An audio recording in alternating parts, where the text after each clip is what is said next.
Hey guys, Miss O'Neill here. We're going to be learning how to draw a tropical bird similar to what you see here.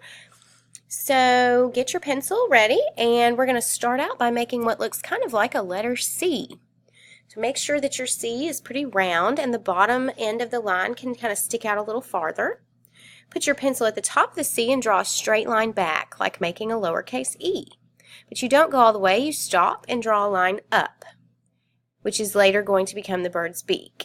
So then we take our pencil and we close up that space of the C that's left, draw a line through the beak, and add an eye. And you can always add your own type of eye if you want to add eyelashes or other types of details.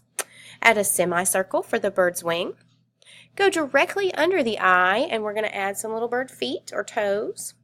And then, of course, our bird needs a tail. So how you choose to do your tail is really up to you. I'm going to add what look kind of like feathers hanging down and maybe stagger them so they get a little smaller.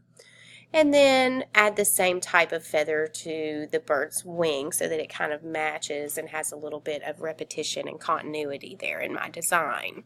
But you could always add other types of patterns or designs or ideas in your bird's wing and make the details however you would like to.